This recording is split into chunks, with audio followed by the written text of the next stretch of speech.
destaques da semana entre os julgamentos do plenário do Supremo Tribunal Federal. É claro que você confere aqui na TV Justiça. É o Plenárias que está começando agora.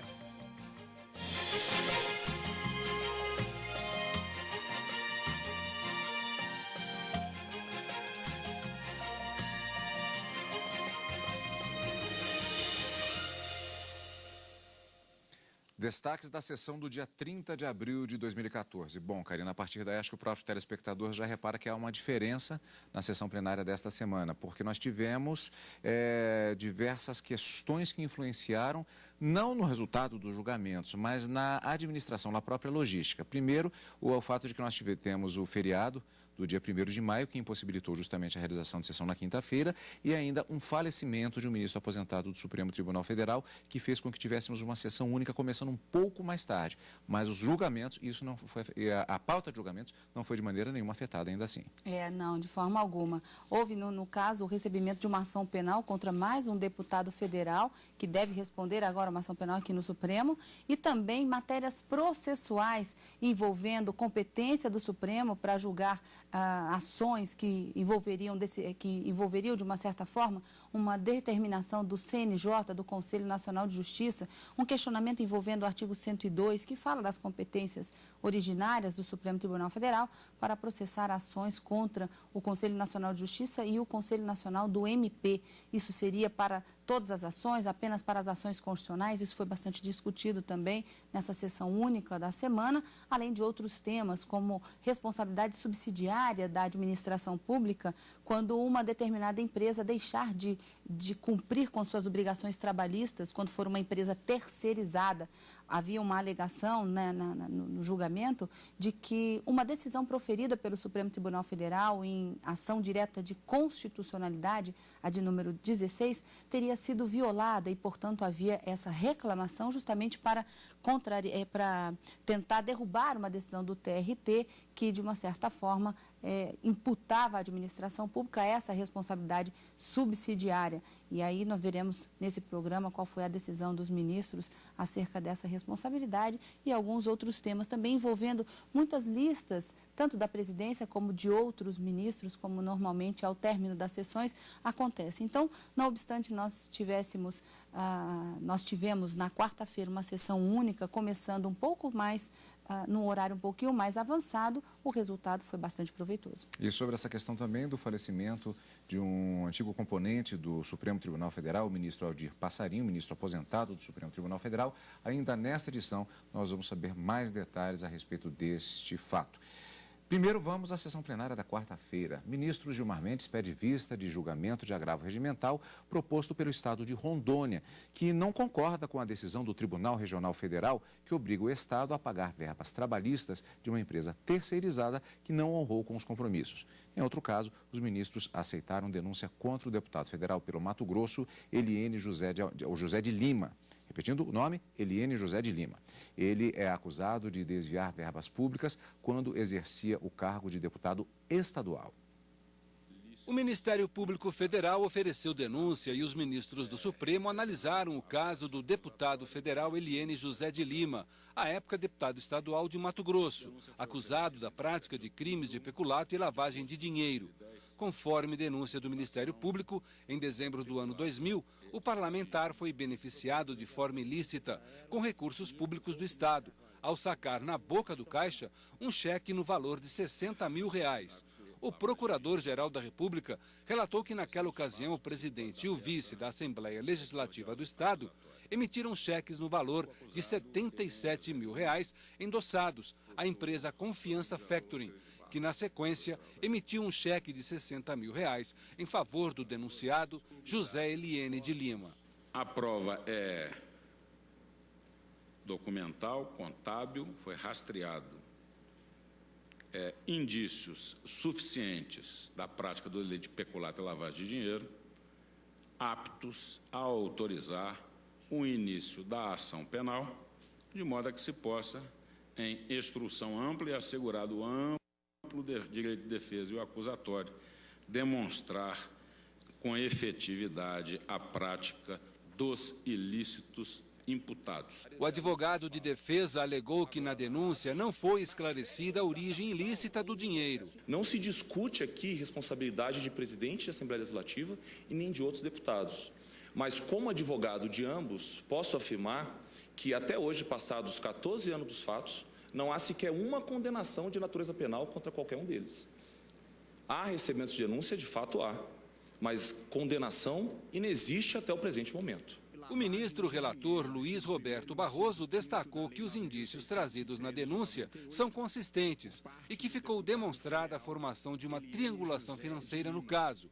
Ele votou pelo recebimento da denúncia. Há elementos suficientes para indicar a materialidade delitiva e demonstrar os indícios de autoria por parte do acusado Eliene José de Lima. A corte recebeu a denúncia por unanimidade.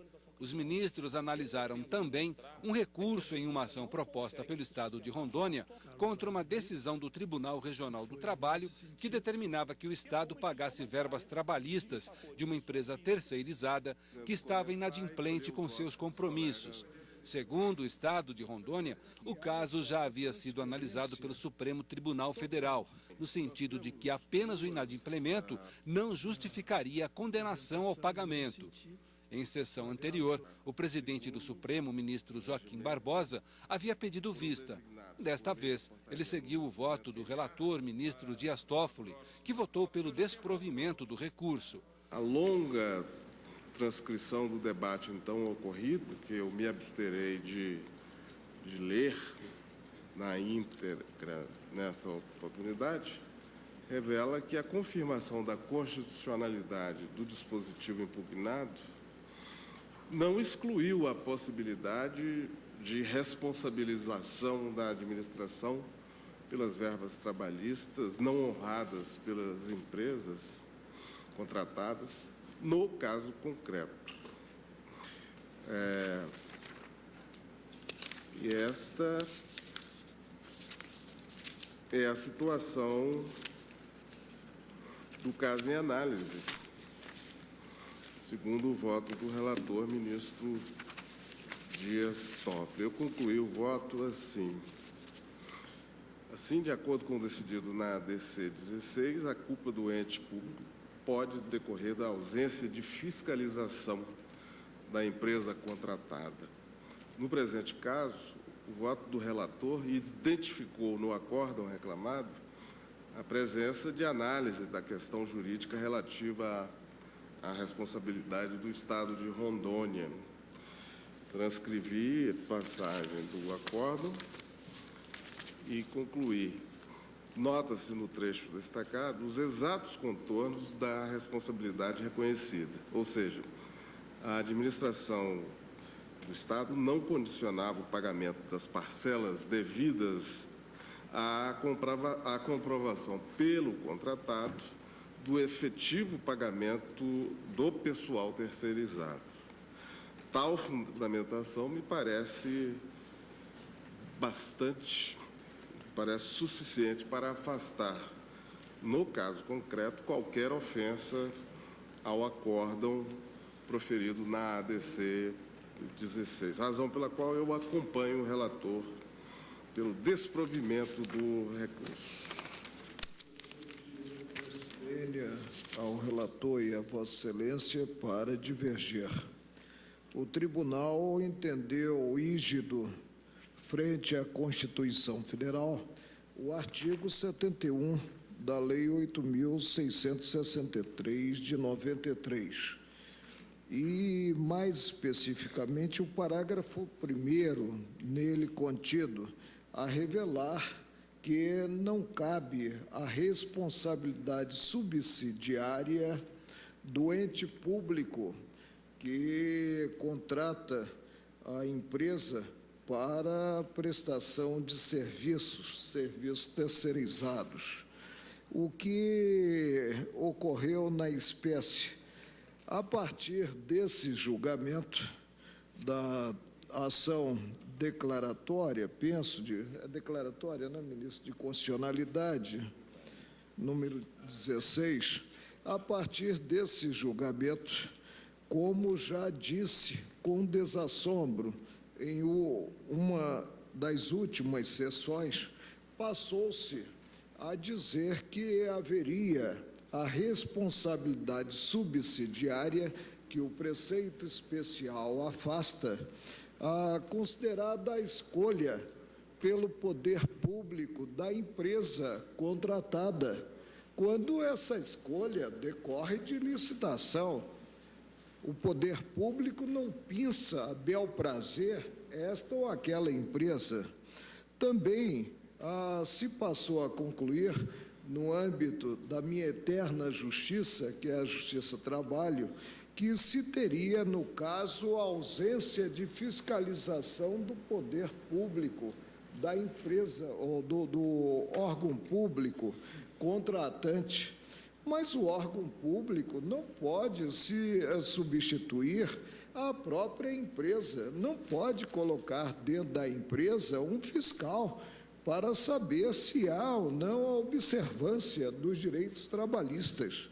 Já o ministro Gilmar Mendes pediu vista e o agravo regimental voltará a ser analisado em outra sessão. Bom, foram apenas alguns dos julgamentos que aconteceram na sessão plenária desta quarta-feira, que, voltamos a dizer, foi sessão única que aconteceu, primeiramente, por causa da questão do falecimento do ministro Aldir Passarinho, vamos ver a cobertura completa daqui a pouco, e também o fato que foi a única sessão da semana por conta do feriado do dia 1º de maio. E, Karina, nós tivemos, assim, também só para registro, nós tivemos também a realização de sessão administrativa, logo no início da sessão plenária, inclusive com uma decisão que ela não tem uma importância propriamente jurídica, mas tem uma importância, digamos, logística, até histórica, de certa forma, que foi a decisão no sentido de que, a respeito do prédio do Conselho Nacional de Justiça, que é uma questão administrativa. Atualmente, o CNJ funciona aqui, como disse o próprio ministro Joaquim Barbosa, em caráter precário no prédio do Supremo Tribunal Federal. Já havia um entendimento no sentido de se buscar um local próprio para a atuação das atividades constitucionais do Conselho Nacional de Justiça. Isso foi tratado exatamente em sessão administrativa, que foi aberta, aconteceu exatamente no início da sessão plenária desta quarta-feira. E na sessão jurisdicional, propriamente dita, na parte de julgamentos, nós tivemos esses julgamentos que vimos agora, mas não foi só nisso, não. Tivemos, por exemplo, Karina, também um julgamento conjunto que tratou de competência do Supremo Tribunal Federal. Do que tratou exatamente, do que foi exatamente essa história relacionada a estes dois processos que foram julgados em conjunto. Tratava-se de uma questão de ordem numa ação originária e a outra um agravo regimental numa ação civil originária também. Nenhuma dessas ações, que era da relatoria do ministro Marco Aurélio, por exemplo, e que o pano de fundo acaba sendo o mesmo do outro agravo regimental, que era da relatoria do ministro Teori Zavascki, no caso do processo do ministro Marco Aurélio, tratava-se de um magistrado que teria sido determinada pelo Tribunal Regional do Trabalho que os descontos sobre adicionais por tempo de serviço que foram incorporados aos seus subsídios nos anos de 2005 e no período de 2005 e maio de 2006 deveriam ser devolvidos. Essa parcela deveria ser devolvida, e, inclusive, essa decisão teria sido confirmada, inclusive, pelo Conselho Nacional de Justiça. Nessa ação originária que propôs aqui no Supremo Tribunal Federal, um dos argumentos é de que ele não teria participado desse procedimento administrativo ocorrido aqui no CNJ e que essa decisão violaria o seu direito de propriedade e, inclusive, um cerceamento dos seus bens sem o devido processo legal, já que ele não teria participado do procedimento. E busca, nessa ação originária, proposta aqui no Supremo, à luz do que determina a Constituição, no seu artigo 102, inciso 1, a linha R, que fala: compete ao Supremo Tribunal Federal processar e julgar originariamente as decisões do Conselho Nacional de Justiça, toda aquela circunstância, né, que feriram as decisões proferidas pelo CNJ e também pelo Conselho Nacional do Ministério Público. Os ministros, a questão aqui era saber se o Supremo Tribunal Federal tinha competência para julgar essa ação originária, ou se seria da competência da Justiça Federal lá do Estado de Minas Gerais, aonde inicialmente a ação originária foi proposta. Mas o juiz federal entendeu que, por conta dessa linha R do artigo 102, inciso 1, deveria o processo vir para o Supremo Tribunal Federal. E o que os ministros acabaram decidindo tanto nessa questão de ordem da ação originária, como no outro agravo, é que a competência do Supremo nessas ações originárias não se mantém e que, portanto, a Constituição deve ser interpretada de forma sistemática e, com isso, determinou que os autos retornassem à vara de origem, então volta para a Justiça Federal para que haja esse processamento.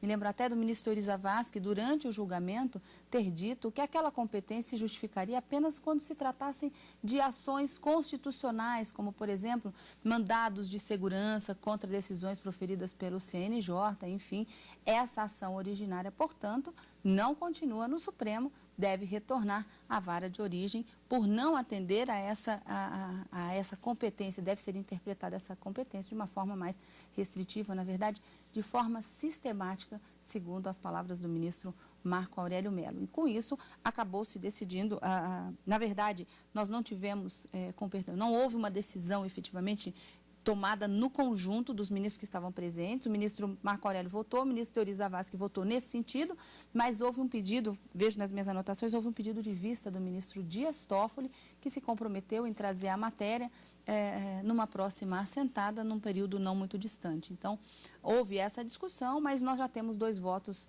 no mesmo sentido, já que 2 relatores para 2 casos semelhantes e posições convergentes. Vamos aguardar agora o voto do ministro Dias Toffoli. Aliás, como vimos na reportagem do Adilson Mastelari, foi uma situação semelhante que aconteceu do ponto de vista da distribuição de votos. Nós tivemos o voto do ministro Joaquim Barbosa, que acompanhou o ministro relator Dias Toffoli, que já havia se manifestado anteriormente. Foi um voto visto apresentado na tarde desta quarta-feira. Nós tivemos, logo na sequência, o ministro Marco Aurélio manifestando divergência e houve um grande debate também pelos ministros, já adiantando-se um pouco as posições. O próprio ministro Gilmar Mendes chegou a se pronunciar naquele processo, mas pediu vista. Na verdade, já vemos que há posições diferenciadas que serão debatidas em uma próxima sessão plenária do Supremo Tribunal Federal. Karina, gostaria de voltar também naquele primeiro processo que vimos de relatoria do ministro Roberto Barroso. É uma questão que nós falamos sempre aqui, mas eu gosto de salientá-la porque às vezes os telespectadores perguntam, mas escuta, um determinado parlamentar ou senador ou alguém de que haja competência por parte do Supremo Tribunal Federal de julgá-lo no caso de inquérito e ação penal, mas ele não foi julgado culpado, nós tivemos um inquérito. Portanto, houve a aceitação da denúncia. Ainda não é o julgamento final. Só para a gente rebater mais um pouquinho essa questão, Karina. O nome que se dá aqui na classificação dessa denúncia, quando chega aqui no Supremo, é o inquérito, que vai ser analisado pelos ministros para saber se estão presentes elementos de informação, indícios suficientes de autoria e de realização do crime, o que a gente chama de autoria e materialidade da realização daquele crime, suficientes para dar início a uma ação penal. Então, isso não significa que os ministros entenderam que todos aqueles elementos de informação que constavam, que vieram acompanhando a denúncia, são suficientes para condenar. Não. Durante o processamento dessa ação penal aqui no Supremo, que a gente chama de instrução processual penal, as partes serão ouvidas, novas testemunhas também poderão ser arroladas. Então, para formar a convicção do juiz que vai decidir se absolve ou se condena todos aqueles indiciados, se vai haver ou não também o desmembramento do processo, porque nós temos um parlamentar federal envolvido e, por isso, a competência do Supremo para processar e julgar essa ação penal, mas tem também outros envolvidos que não são parlamentares e não possuem essa chamada prerrogativa de foro em razão da função. Então, os ministros também deverão se debruçar sobre essa questão, mas isso ao longo da instrução processual penal. Vamos aguardar, portanto, essa tramitação e, enquanto o parlamentar for detentor da função, o processo continua aqui no Supremo. Caso ele não venha a se reeleger deputado federal ou não se reeleger senador da República e perder esta função, vamos dizer assim, não se reeleger para esta função, o processo sai do Supremo e vai para o juiz natural competente para processar e julgar essa ação. Então, mantém-se aqui no Supremo enquanto o deputado for detentor desse cargo ou dessa função pública. De vez em quando alguém pergunta assim, mas ele não tinha sido condenado numa outra sessão, ele foi absolvido agora no mesmo processo? Não, são coisas diferentes. Agora foi só o início da ação penal, na verdade, que bastam indícios para que esse processo comece, para que esse processo efetivamente se origine aqui no Supremo Tribunal Federal. Bom, Karina, em uma nota triste, na verdade, da semana, com repercussão no meio jurídico, foi exatamente a morte do ministro Aldir Passarinho. Foi enterrado na tarde desta última quarta-feira, no cemitério Campo da Esperança, aqui em Brasília, o corpo do ministro aposentado do Supremo Tribunal Federal. Ele morreu esta semana aos 93 anos. O velório foi realizado no Salão Branco da Suprema Corte. Durante toda a manhã, familiares, amigos e autoridades passaram pelo Salão Branco do Supremo Tribunal Federal para se despedir do ministro aposentado Aldir Passarinho. A todo momento, coroas de flores chegavam ao velório, algumas de amigos que não puderam comparecer. Os familiares permaneceram ao lado do corpo. O filho, que é ministro aposentado do Superior Tribunal de Justiça, Aldir Passarinho Júnior, afirmou que a morte do pai foi uma perda para o judiciário. Ele sempre teve um empenho, uma dedicação muito grande, tanto como juiz, pela cautela, pelo cuidado em examinar profundamente as questões, em estudar os casos e aplicar o bom direito e o bom senso, o senso jurídico, e também como advogado no trabalho em favor das pessoas que ele assistia, assim, sempre com muito vigor. E isso foi dito por todos que conviveram nessa segunda etapa, ele como advogado e os outros como magistrados diziam isso dele. O corregedor-geral do Conselho Nacional de Justiça, ministro Francisco Falcão, falou das lembranças que tinha da longa amizade de seu pai, o ministro falecido do STF, Jaci Falcão, com o ministro aposentado Aldir Passarinho. E eram duas pessoas muito parecidas, porque como o ministro Aldir, me permitam dizer, de Jaci Falcão, também era uma pessoa desprovida de vaidade e de qualquer sentimento de superioridade. Todos nós, um dia, vamos ser ex-ministros, ex-desembargadores, ex-juízes, e aos que passam pelos cargos e que não deixam nenhuma marca, e aos que passam e deixam as suas marcas. E o ministro Aldir deixou essa marca e esse exemplo para o Judiciário e para o Brasil. No velório, o ex-procurador-geral da República, Roberto Gurgel, fez questão de ressaltar as várias qualidades do ministro aposentado Aldir Passarinho. Quando lembro do ministro Aldir Passarinho, lembro, por exemplo, da sua cordialidade, daquele sorriso com que ele sempre se dirigia às pessoas, sempre com muita atenção, com muita consideração, e era, enfim, um magistrado exemplar e um ser humano excepcional. Deixa uma saudade imensa e deixa o nosso sistema de justiça, sem dúvida alguma, mais pobre. Alguns ministros aposentados também estiveram presentes e destacaram a importância de Aldir Passarinho para o judiciário brasileiro. Entregou-se à advocacia com ardor e o entusiasmo que poucos jovens conseguem manter. Ele foi um homem honesto, independente, competente, atualizado, cordato. Olha, eu diria, já num plano pessoal, que o ministro Aldir Passarinho foi um homem fundamentalmente bom. Ele foi um homem relevantíssimo como ministro do Supremo, foi um dos melhores ministros que o Supremo teve, mas ele também foi um homem importante nas relações pessoais. Um homem muito querido, um homem de uma generosidade muito grande. Ele era, fundamentalmente, um homem solidário. O ministro Aldir Passarinho foi indicado para o Supremo Tribunal Federal em 1982 e chegou a ser presidente da Corte. Vamos conferir agora a biografia do ministro. Nascido em Floriano, no estado do Piauí, em 21 de abril de 1921, Aldir Guimarães Passarinho cursou Direito na Universidade Estadual do Rio de Janeiro e foi na capital fluminense onde começou a exercer a advocacia. Aprovado em primeiro lugar, se tornou inspetor federal de seguros. Assumiu em setembro de 1964 a terceira subchefia do Gabinete Civil da Presidência da República. Tornou-se juiz federal em março de 1967. Em 1974, ele passou a integrar o Tribunal Federal de Recursos, que depois mudou de nome para Superior Tribunal de Justiça. 8 anos depois, foi nomeado pelo então presidente da República, João Figueiredo, ministro do Supremo Tribunal Federal. Em 1991, foi eleito presidente do STF e deixou o cargo meses depois em razão da aposentadoria compulsória. E o plenário do Tribunal Superior Eleitoral também prestou homenagens ao ministro aposentado Aldir Passarinho na sessão desta terça-feira. Na sessão plenária desta terça-feira, o presidente do TSE, ministro Marco Aurélio, lamentou a morte de Aldir Passarinho, que presidiu a Corte Eleitoral em 1989. Falo, creio, em nome dos colegas quanto ao sentimento de pesar, e as condolências serão consignadas nos anais do tribunal e transmitidas aos familiares. O vice-procurador-geral eleitoral, Eugênio Aragão, falou em nome do Ministério Público. Foi uma pessoa extraordinária, com humanismo e sensibilidade fora de série, uma elegância muito grande no trato com as pessoas. É uma perda inestimável. A classe dos advogados foi representada por Sérgio Silveira Banhos, presidente do Conselho Fiscal do Instituto Brasileiro de Direito Eleitoral. Todos nós nutrimos admiração e carinho pelo ministro Passarinho. Para nós é motivo, todos os advogados, de muita tristeza. Em 2013, Aldir Passarinho participou do programa Memórias da Democracia, que entrevistava ex-presidentes do Tribunal Superior Eleitoral. O ambiente de trabalho lá do tribunal sempre foi excelente, sempre foi muito bom. E isso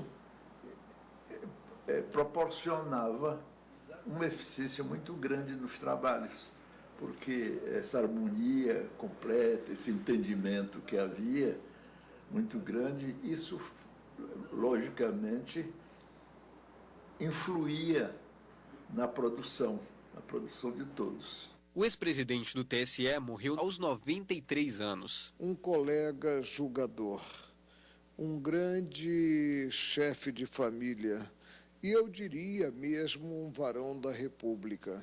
A trajetória judicante de juiz do ministro Aldir Passarinho é alvo de homenagens e será sempre alvo de homenagens.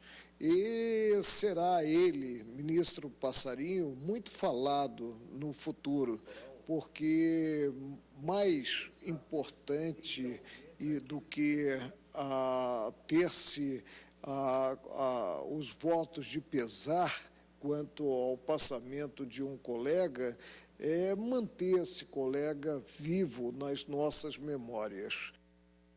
Bom, por aqui fica esta edição do nosso programa Plenárias desta semana. Já temos encontro marcado, né, Karina? E com as homenagens ao ministro Aldir Passarinho, nós nos encontramos na próxima semana, ao vivo, no Direto do Plenário, e no final de semana com plenárias. Obrigado pela companhia, como sempre, e continue conosco aqui, na TV Justiça.